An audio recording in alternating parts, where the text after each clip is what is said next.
Hello friends! Glad PÅSK! Happy Easter!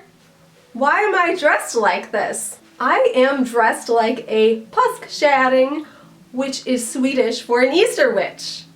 Technically it means Easter hag. In Sweden there is this really cool tradition that on Easter the children will dress as påskkärringar, Easter witches, and they will go deliver greetings to their neighbors in exchange for treats. So it's kind of like our Halloween. Having grown up in the US, I was not always exposed directly to Swedish traditions.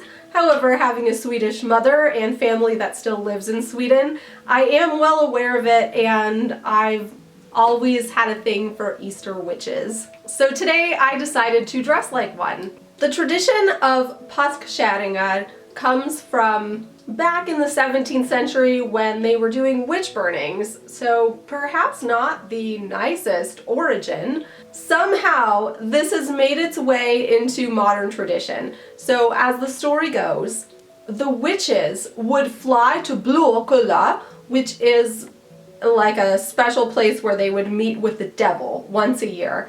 And they would go for this feast, and the tradition says that they would leave on Thursday and they would fly to Blåkulla, and then they would come back on Easter. It's very interesting that something that came from the oppression of witches actually turned into something so beloved, because in modern times we all love to dress as påskkärringar. It's super fun. Like many things in Sweden today, Easter or PÅSK is rather secular. People will go to church just like on Christmas.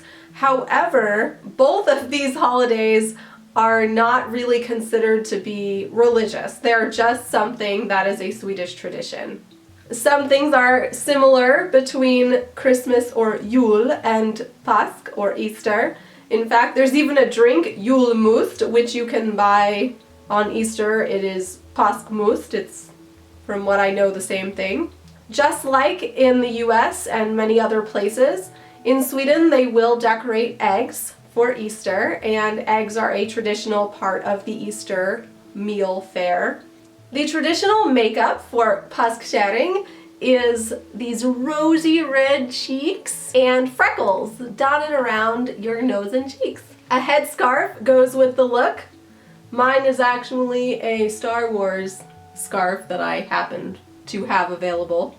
I decided to dress in something that is reminiscent of the 17th century, but really is more of a modern folk sort of costume. Over the blouse, which I did not make, is a corset or stays or pair of bodies that I did make. It is based on the 16th century style of bodies or stays, however it is made out of this very fancy red and black brocade, for I am a fancy påskkärring.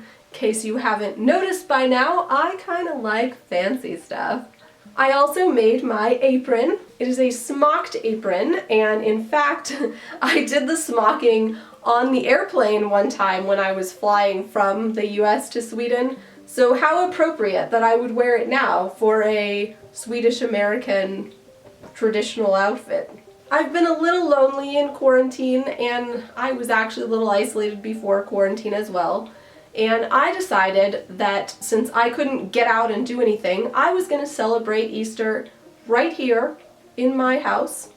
And part of how I celebrate anything is by dressing up. So I hope that you have enjoyed this little snippet into a Swedish tradition. I would be happy to keep doing more. I actually really like learning about Swedish traditions because I grew up sort of with parts of them.